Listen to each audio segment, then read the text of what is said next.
While Ed's finalizing setting up, I'm going to ask the same question I asked at the breakfast. How many of you have been to a Rotary Day at UN? Oh, there were more this morning. Wow, interesting. Okay, so it's an annual event.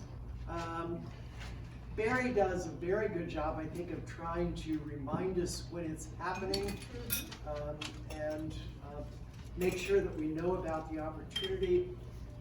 It's always on a Saturday, which of course was my sermon writing day, and so I've long wanted to go and never been able to do it.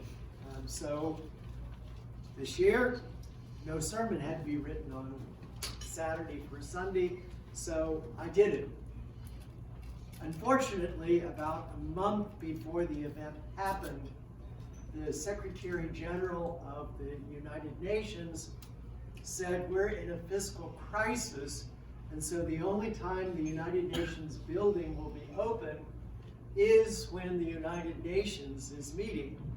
No other events, no extracurricular or anything. So in 30 days, I managed to find a hotel with giant meeting space available and moved it all there. But so one of these days I will still get to the UN. But obviously the most important thing about Rotary Day at the UN is not really the building, it is about what happens. So this year it happened on the 9th of November. There were nearly 500 people gathered from 23 countries, which is sort of amazing to me. The theme for the day was Connecting for Good, and the focus of that theme dealt with refugees. And so I think it's really important for us, especially in our current political environment, to stop for a moment and think about the refugees.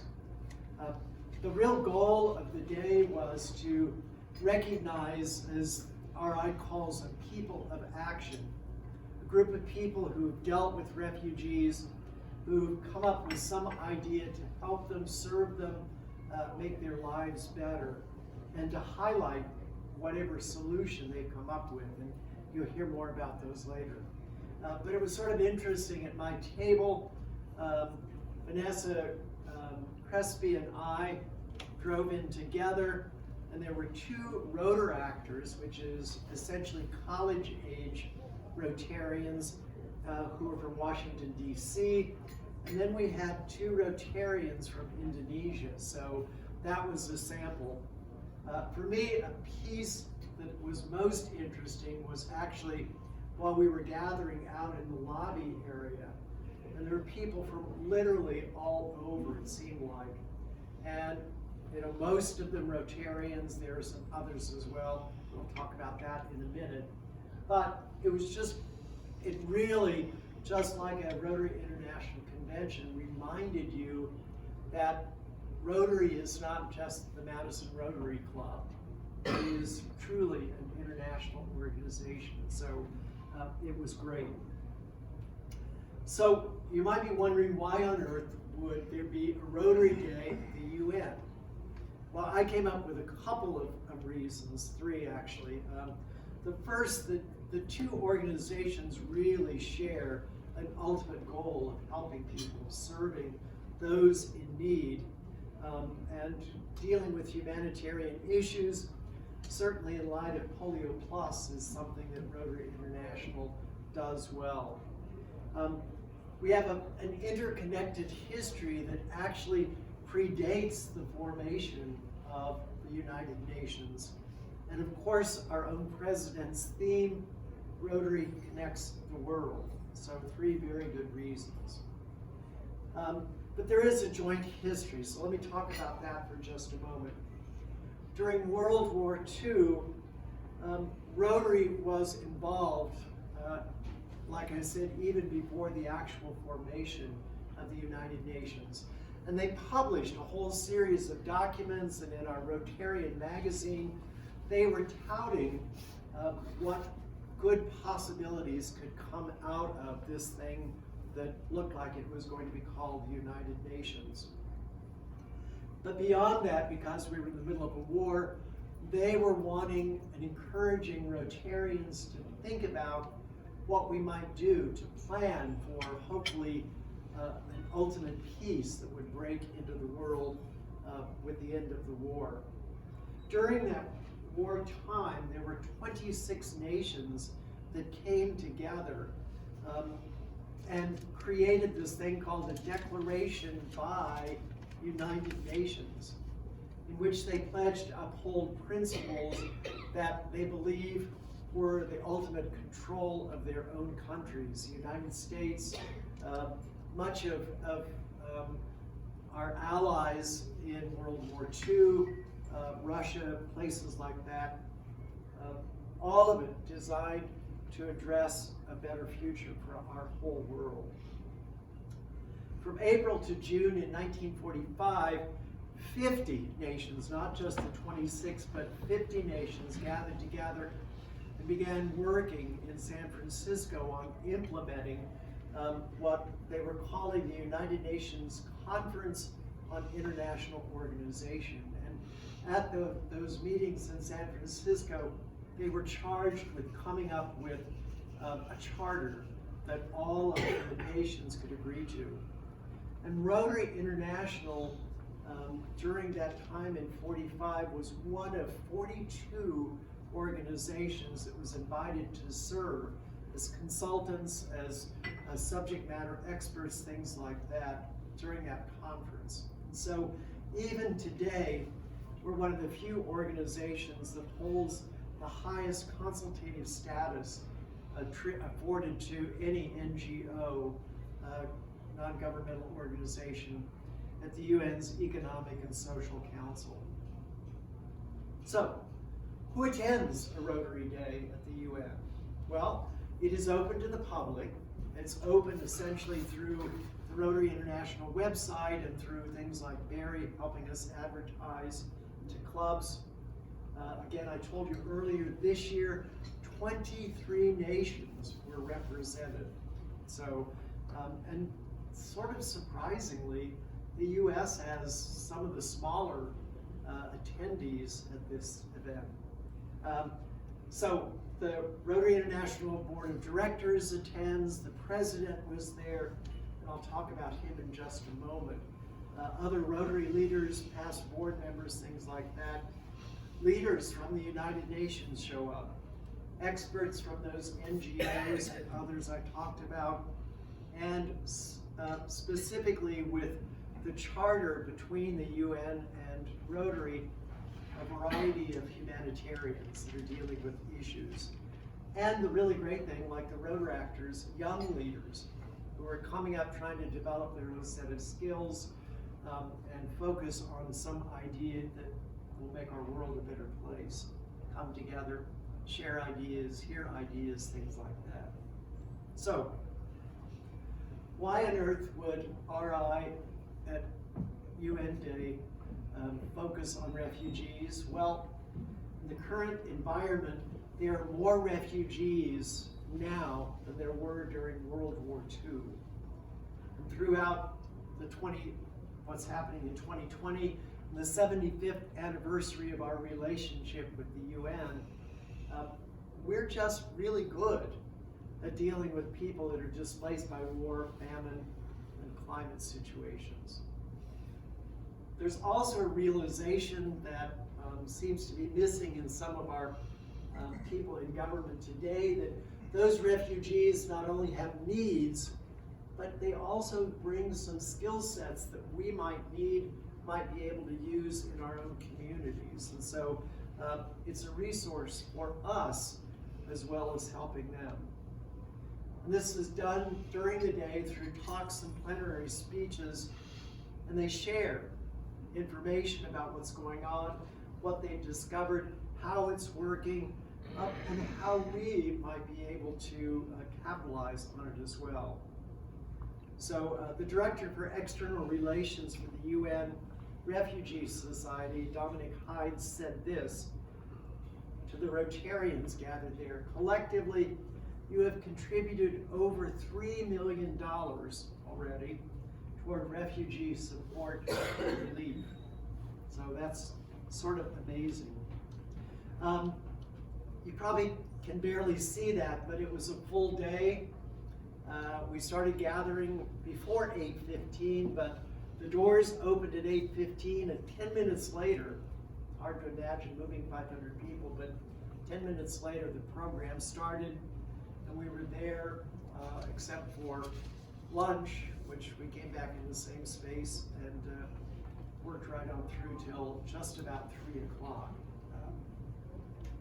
Didn't clang a bell. I was very disappointed in that, but they were very cognizant of the time, and so they were trying to keep up with that. So one of the people who spoke to us that morning was Mayor Nasser. There's a lot of garbage there because I looked through and skinnied it down some, but it was hard to figure out what to keep and what to delete. He's been a communications expert with the UN for over 32 years, and so it was logical for him to speak, but even more logical, if you can read the very last slide, he's raised 7 university scholarships for young women in Palestine and 1 young woman in Syria. So he's doing his own work dealing with refugees. So it was great to have somebody welcome us who's not only representing the UN, but welcoming us as people potentially helping deal with the refugee situation. So part of the goal during the day was to recognize 6 people. And there were 5 Rotarians and a Rotary Peace Fellow who were recognized. These people were people that are on the ground working with refugees and helping them.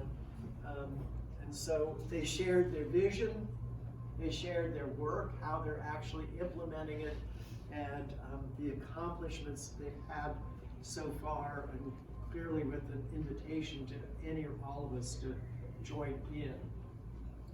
So this is the first of those connectors. Bernd Fischer, you'll see he's a member of the Rotary Club of Berlin, Germany. And his goal was to try and help refugee women incorporate themselves into German society, those that had already been accepted into the country. He's been able at this point through a grant to help 240 refugee women enculturate themselves into the German society. Everything from the culture itself, language itself, and they've trained over 100 women with children in language and things like that as well. But they're expanding that, so they're dealing with mentoring, job placement, housing, all those important things. So Bernd Fischer was one of the 6. This is the Rotary Peace Fellow, Lucienne Hayward.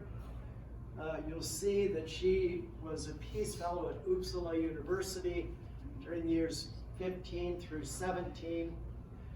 And her goal was to try and create a curriculum that would help train, educate people in emergency situations. And so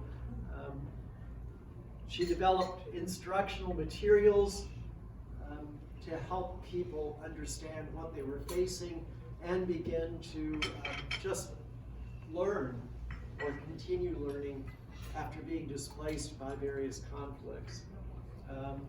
The goal was, of course, to create safe spaces for people, families, women, and children, where they'd have an opportunity to be served for their regular basic needs like food, shelter, hygiene, health. So Lucienne Hayward. Ilga Karanchek-Splain, member of the Rotary Club of Monterey Cannery Row in California. Her goal was to try and provide education and integration to Syrian refugee children, specifically in Turkey. She is, you might not be able to tell from her name, of Turkish descent, and she visited several Syrian refugee camps in Turkey and was able to pull together a group of Rotary clubs who did something very simple. They gathered 1,000 pairs of socks to distribute to the children. And as they were doing that rather simple little thing, she began to recognize that the kids had no access to schools or education, and so they launched a global grant to try and provide that educational aspect beyond the socks. So one little thing led to another. Ashina Rahman is from Dhaka Mavericks Rotary Club in Bangladesh. Her goal was to provide nutrition to Rohingya children who had been displaced in what's going on in Bangladesh. She mobilized Rotary clubs, and again, not something easy to do. To raise funds, they created an outpatient therapeutic center. The goal was to provide preventive care, especially life-saving care, and nutrition services for the women and children that were fleeing the violence going on in Myanmar. The center has screened, believe it or not, 500,000 Rohingya children already. They've served more than 7,000 malnutrition affected children, and obviously the staff is learning a great deal about feeding children as well during this event. And the probably most important thing is that breastfeeding and hygiene training was provided in the Rohingya language. I don't know what that is, sorry. But so, Ashe Robin from the Rotary Club of Myanmar Lombok in Indonesia. Her goal was to simply provide disaster relief after the earthquakes that had happened in Lombok in Indonesia. And so she led her clubs and a group of other involved people to assist in providing that assistance after the 2018 earthquakes. And she found out or realized the connection between an organization called Shelter Box and Rotary. There's a long connection.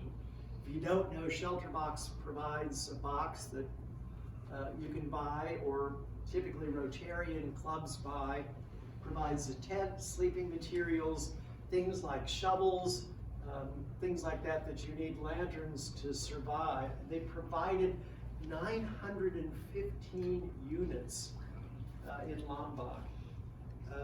They brought food, water, those important things that are necessary, as well as other necessities, hygienic things that were needed.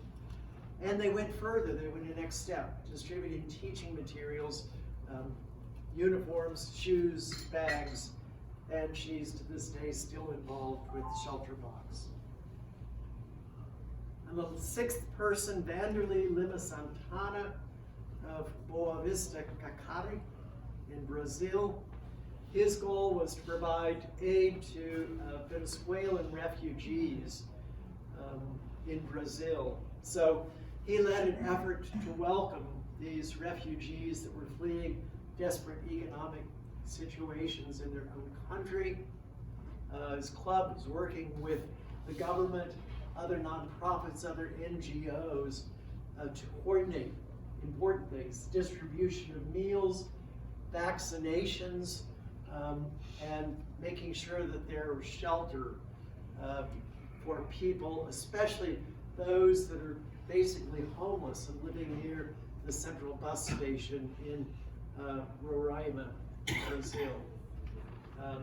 And again, they got involved and then decided to go one step further in providing professional development assistance and simple things like helping refugees find a place to sleep that's safe.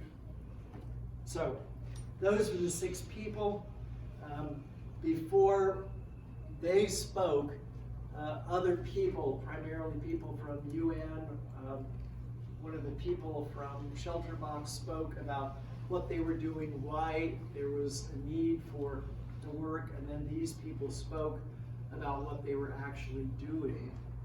And then of course, they were given their awards and an opportunity to invite us to think about joining in. To me, this sort of says it all. This is our current president, and I think he says it very succinctly, so I just wrote it down. When Rotarians see suffering like this, we do not fall into despair, we act. Rotary members are creating community-based solutions to provide immediate relief, plus resources for refugees, long-term integration, and recovery. And so that was a pretty thoughtful and thought-filled day. And then one last person spoke for about 5 minutes to bid us goodbye. And Fuda is the past General Secretary of Rotary International. His term ended, I think, a year ago, a year and a half ago, 2 years ago. But he simply closed the day by saying, what are you going to do for peace today?